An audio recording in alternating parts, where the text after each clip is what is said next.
Bienvenido a ¿Qué pasa Polk? Yo soy Anita Rivera. Hoy usted aprenderá acerca de las acciones de la Comisión del Condado de la reunión del pasado 23 de junio. La Junta aprobó un acuerdo de construcción por $1.7 millones en Send State Contractors Incorporated para la construcción de la región noreste de tratamiento de aguas residuales y las instalaciones de superficie. La Junta también aprobó 2 acuerdos de financiación de cooperación con el Distrito de Administración del Agua del Sureste de la Florida. Los acuerdos por un total de $289,000 crearán una entidad de suministro de agua regional y también financiará una evaluación integral de abastecimiento de agua. La evaluación de los proyectos de esa entidad de nueva creación puede seleccionar para el desarrollo y el desarrollo de acuerdos de ejecución. Al igual, la Junta también aprobó la asignación y el gasto de $376,000 del Fondo Fiduciario de aplicación de la ley para la compra de sistemas anticolisión para 500 vehículos del Sheriff's Office o de la Oficina del Alguacil. En otras noticias, la Junta también de Comisionados de nuestro condado se enorgullece de emplear a más de 1,900 personas, muchas que han pasado la mayor parte de su carrera con el gobierno de nuestro bello condado de Polk. En esta reunión, la Junta reconoció al señor Larry Clayton de la División de Tecnología de Información por sus 20 años de servicio y también al gerente de Desarrollo Comunitario, a Jim D.G. de Genaro, de 30 años de servicio. Al igual, la Junta también felicitó libertad condicional del condado oficial a Altisha Cook para recibir el 2015 Ella Sabe Dónde Va Award de Girls Inc. de Lakeland. En las audiencias públicas también la Junta aprobó la ciudad de la solicitud de la ciudad de Mulberry, que aprueba el plan de reurbanización comunitaria y el establecimiento de un fondo fiduciario para la reconstrucción de la CRA. En el 2002, la Junta de Comisionados del Condado creó la Agencia de Reurbanización de Northridge Community y Northridge Community Area de Reurbanización para mejorar las condiciones deterioradas en el área de la Interstate 4 y US 27. Eso es la I-4 y la 27. Con 4 en un voto, el Consejo adoptó una ordenanza de disolver la Agencia de Desarrollo Comunitario del Norte Ridge. Comisionado Smith votó en contra. La Junta también aprobó una ordenanza reimponente y extender el impuesto a la gasolina opción local de 630 años y el 31 de agosto de 2047. Ese impuesto iba a expirar en el 2017. También la Junta aprobó una ordenanza que modifica el Código de Desarrollo de la Tierra, permitiendo alquiler a corto plazo dentro del distrito el uso del suelo de la comunidad Centro de Actividades en el plan de zona de Ronald Reagan Parkway, que ha sido seleccionado. Anteriormente, no había ninguna vía para restablecer un uso legal disconforme a la tierra si su uso deja durante más de 24 meses consecutivos. Y en ese momento, cualquier nuevo uso que entonces ajustarse a la designación del uso del suelo existente. Así que en esta reunión, el Consejo adoptó un condado iniciado modificación de texto en Código de Desarrollo de la Tierra, creando un proceso para disconforme usos de la tierra para reanudar el funcionamiento después de los 24 meses consecutivos. Y por último, la Junta volvió a nombrar a Tiffany Stanton Hawks como magistrado especial Código de Ejecución y aprobó el acuerdo de Code Enforcement Magistrado Especial. También nombró a Kirk Warren como un magistrado especial de apelación el Código de Ejecución y aprobó acuerdo del órgano del control de código magistrado especial. Así que eso es todo por la reunión de la comisión y las noticias de nuestro condado, pero se queden aquí con nosotros para mucha más información, porque ahora vamos a traernos a alguien que nos va a ayudar a esas personas que quieren información gratis de cómo empezar su propia empresa. No se vayan, que estamos aquí en ¿Qué Pasa Polk?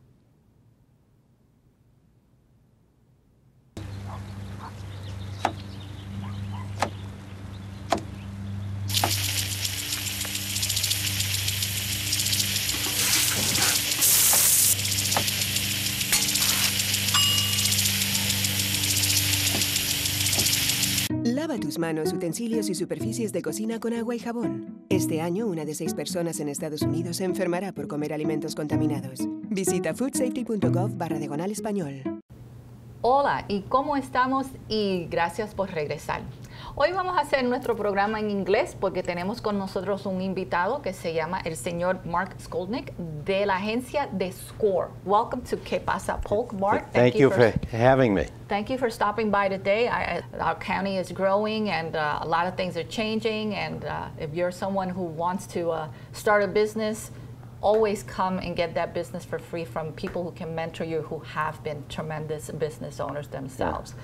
So tell me, where are you originally from? I'm from Massachusetts. Ah, okay. In case you couldn't catch. Yeah, can I catch a little bit? A little bit. And the joke I tell is that I came down here to start an English-speaking school because there are too many R's down here.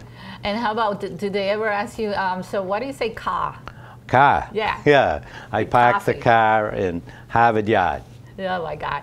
So when did you come down to Polk County?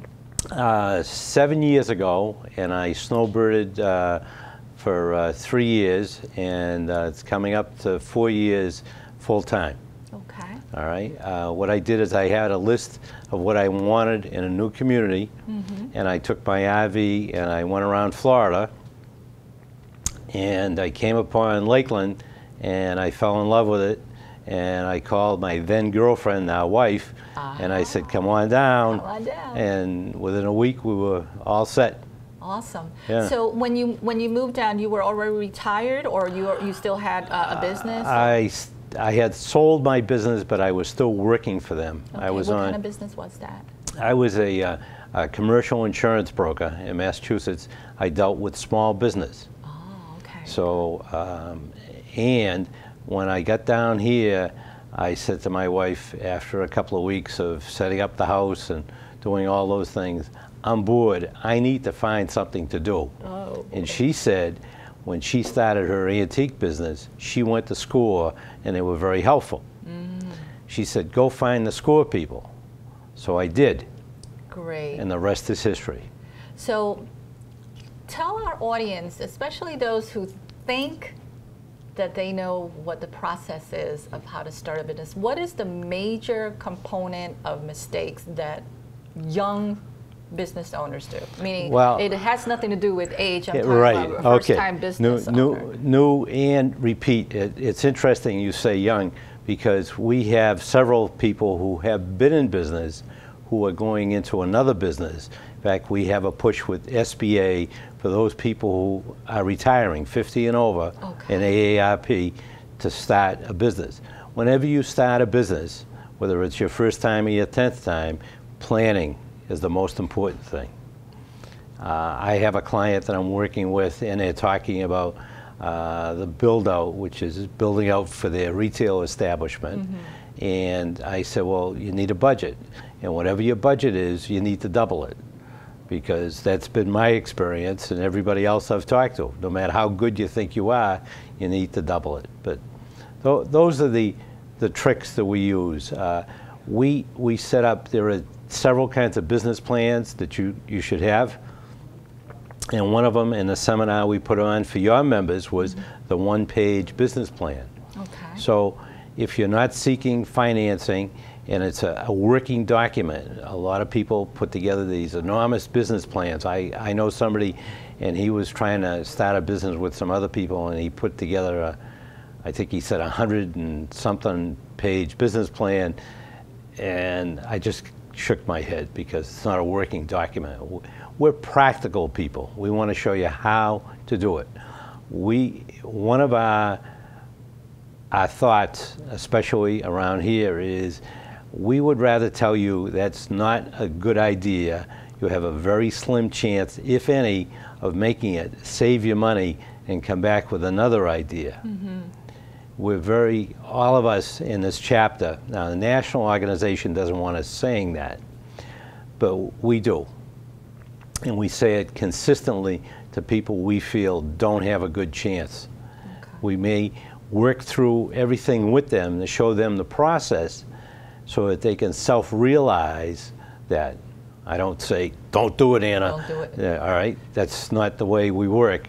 But we'll show you by going through our process that maybe this isn't a good idea, and we ask questions. I had a client once say, gee, you gave me all these wonderful ideas, but you didn't tell me about them. You said in the course of conversation this, this, and this. And I thought that was a compliment because that's what we try and do. Awesome. So besides, when you start, let's say I call into your office and I set up an appointment with you. Right. Actually, we prefer to go online. Okay. And we're trying to stop. We have a manpower. Success is hurting us. We have a manpower problem manning the office. Okay. So you'll get an answering machine, but if you go online, you can the Central Florida score, which is in the back of the card. You can sign in, and excuse me, and then we will contact you. All right. All right. So then, let's say an appointment does get set up, right. And I come with my own idea of how things need to be, and right. that I know exactly what I want to do, how I'm doing it. And great. I'm sure that when I sit down with you or one of the other mentors, you guys bring me down to earth and tell me, okay, Anna, great, but this is what you need, really. Well, if you start with the process, the planning process, that happens automatically. We'll say, well, what's your budget? What do you think? What do you think about that? Why are you doing that? And it's most of the people that have mentored me ask questions. They don't give answers. Okay. So that's the way, and that's what drew me to SCORE, because we basically do the same thing. Have you thought about this? Have you talked to the zoning people? I mean, we have a relationship with the city of Lakeland, with their building department, so that we know the people to send them to. We have the zoning map to keep you out of trouble. There are people that have come to Lakeland, and I'll use that as an example because that's the best, although we serve Polk, Hardy, and Highlands counties, that start a business and they do start construction, and before they know it, the building inspector has put a cease and desist order on their program. That shouldn't be. That shouldn't be, because that meant the person didn't do their homework. It's not about banging their nail, it's about thinking where the nail should go. Mm-hmm. So what have been the worst things that have happened besides a cease and desist on someone's business when they're starting? Well, that is the worst thing. That's because the worst. What you've done is you've signed a lease, you've given the landlord money. You may or may not have had somebody draw up plans that may or may not be the right person, so you've paid them. You have building material, whatever your other business was or your other job, you probably quit it to do this. Wow. So here you are, you're stuck, and you can't go any further because you didn't do the permits and follow the process. Okay. All right? Everything has rules, and if you don't follow the rules, you get in trouble. Has anyone ever come to you with no budget at all? Oh, yeah. Okay. Most everybody comes, and that's part of what we help them do. Okay. We'll say, well, here's a form, go on the website, go on our website. Most banks now have a business plan module that you can go into under their commercial. It's really not rocket science, but it's from A to B to C to D. We'll make it. So that gives you a 70% chance of success as opposed to a 90% chance of failure. Lo que está diciendo, nos está diciendo ahora mismo Mark es que muchas de las veces nosotros nos creemos que sabemos todo y empezamos un negocio y a veces la ciudad viene y te cierran la puerta porque no has pasado lo que tienes que pasar con los certificados, las licencias, las ordenanzas, no has pasado las cosas como debe de hacerlo, así que ponga mucha atención a lo que él está diciendo ahora. También cuando te estás planificando para la empresa, necesitas tener un plan y tener también un budget, necesitas saber cuál es el dinero que tú tienes disponible. So, en eso vamos a seguir un poquito más. So, when they don't have a budget and they start using credit cards and they start using their savings and they start using monies that they borrowed from someone else, and they start taking money from the business, you know, I have to give myself a salary because, you know, I just quit my job. What do you say to people when they do stuff like that? Let's sit down and review this and see what's going on. Cash is the most important thing that business owners need and have. Any of us that have been in business know that you can even make money on paper and not have enough cash. And if you watch TV programs like Shark Tank or The Profit, you'll see that there are people who have successful businesses that have outrun their cash. Either they have receivables or they have inventory, and I mean, that doesn't mean they're bad, but cash is king. I think a lot of people, especially like either in retail or people who have beauty salons, we were just talking about that before we had the show, they have actual inventory, which that inventory is their money. It's tied up on that shelf. Yes. And if that's not moving at a turnover, because when you come from retail, and I come from retail, yeah, obviously, you know, I can't have that rack of clothing there for more than 2 weeks. Right. My turnover rate, according to the company that I work for, is not happening. So what is my alternative? Well, number one, I start marking down the merchandise. Right. Number two, I have to start, you know, advertising. And number three, then I made a bad bomb purchase. Right. As a buyer, I was not frugal. I just went nuts. I said, oh, this is great, because I bought for myself. And that's something that I learned as a kid when I was telling you when my parents had the grocery store, right, that they didn't buy for themselves. They bought for the people, the demographic that was in the area that they saw that constantly had, you know, they don't like Iberia beans, they like Goya beans. So my dad says, if you're not Goya, don't come into my door. You know, and my dad already knew that, but he never had that experience of even going to someone from Scores. So that confuses me a lot constantly with small business owners, that they have inventory by the ton load, and you see what's on the floor, and then you go into the back and you see the same merchandise repeated right, in their back stock. And I'm like, okay, so something's not working out here, because if I've gone by here 3 weeks and that same rack is in the window with the same outfit, same price, yeah, they're not reacting to it. So I'm sure that these kind of things you also we very much, because a business plan is not just the budget, it's a marketing plan, it's a plan dealing with every facet. Mm-hmm. We talk about accounting systems, because you need to know where you stand, you need to be able to pay your taxes, you need to be able to do all of these things. So happens I have 2 sons, and they're both buyers. They've been buyers for linens and things, and H-E-B in Texas, and, and Dollar Tree, and CVS, and Staples, and we talk. And it's interesting because they're not always successful in what they buy or what they think, and sometimes I get products to try, and I give a report. So that's too cool. That's too cool. Yeah. So besides the business plan, what other? Well, a marketing plan. Marketing. And then there's one client that I working with, and she had an idea for her store, and we talked about the size. We talked about every facet. It so happens that she's in want to go into a specialty business, and she joined a trade association, and those are always valuable. Trade association, and they put her with somebody who just knows that business, and sold her a notebook that thick.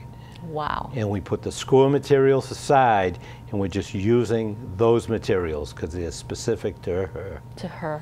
To her. Awesome. And it's just super. So I see here you gave me some statistics from 2014 that new businesses were over 56,000 businesses that started, which obviously generated over 47,000 jobs. That's a nationwide score. That's a nationwide score. And then locally. Locally, we have 71. 71 with 22 jobs created. Jobs created.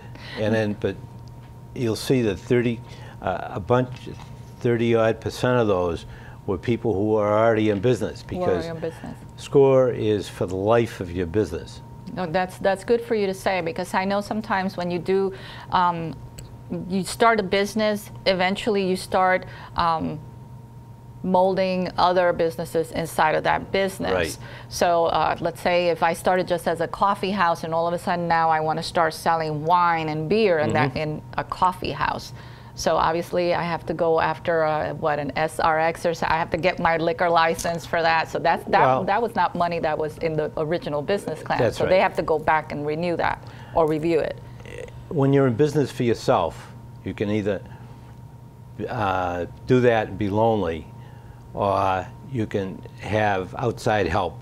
And I found as my business matured and I used up what knowledge I had and intuition, I needed to have other people who were outside the business give me a bird's eye view. And I had some people that I would take to lunch or have coffee. Well, you don't have to find those people. SCORE can do that for you. Oh, good. So we can, and some SCORE chapters in different parts of the state have developed actually ex-CEOs of large companies, and they set up an informal board of directors as well. Awesome. So we can help people with that, and those are for larger companies. But I have a client now who's been with me for 4 or 5 years. So he's past startup. Wow. Now he's reinventing himself again, but he's past startup, and we get together once or twice a year. Nice. And so he's not lonely. Good. He's not lonely. Well, he obviously understands the importance of the services that he's gotten through SCORE, and he appreciates that. And those are the kind of people that, for me, are true success stories, because they're not ashamed or afraid to always ask for help. And I think that's what predominantly, especially with the Hispanic community, we tend to I know everything. Oh, okay. Yeah, and I say it because that's something that I see all the time. Well, wait a minute, I know what I'm doing. I know. Okay, and unfortunately, it doesn't work that way all the time. How many of the businesses that you would say, let's say that percentage-wise, do not make it because either they haven't followed the true formula, or they never considered the formula? 90% of the people that go into business don't make it past the 5th year. What is the #1 component of that? Cash. And that's a result of poor planning. I had a CPA friend of mine years ago tell me the 3 to 5 years was it, because you run out of cash and you stop thinking that the dream is going to happen, that something magical is going to happen. And I'm a grunt. I've always been the worker. So, you have some. I'm not brilliant, so I worked real hard 12-hour days are not unusual. Do you also, Mark, give advice on people who are considering franchises? Yes. Okay. How would a franchise work versus something, a startup, regular startup? The benefit of the franchise is that you have a program already set up for you. Okay. So they have the format, and you have a way of doing it, and it is easier, and there are benefits to franchising.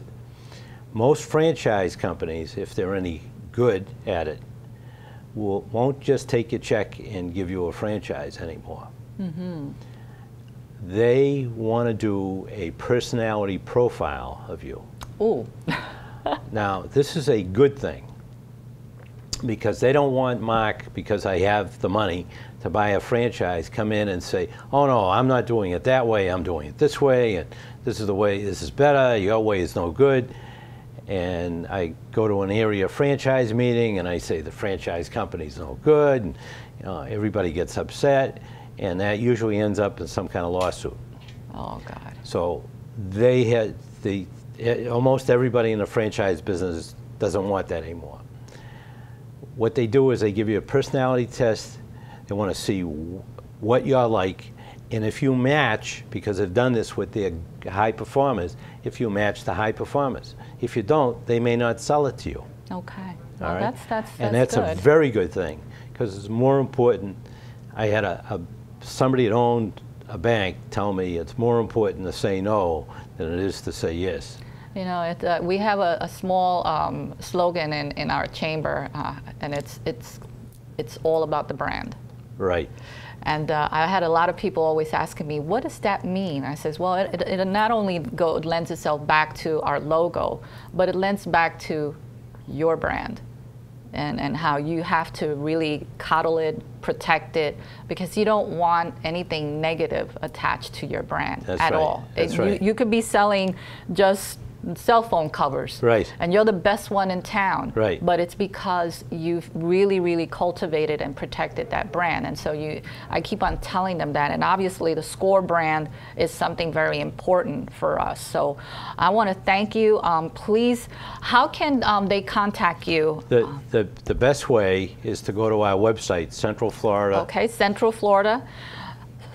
centralfloridascore.org, así que pueden visitar al centralflorida.org y ahí pueden ya matricularse, buscar la información, y alguien de la oficina de Mark los llama para hacer una cita. Esto es muy importante. Él le acaba de dar las cifras de los tipos de personas. Está aquí en escrito. Estas son cifras válidas, que cuando tú tienes una idea para un negocio, porque ese es el sueño americano, the American dream, tener tu propio empresario. Pero si no sabes qué pasa, vas a tener que cortar la cinta, porque vas a tener que cerrar.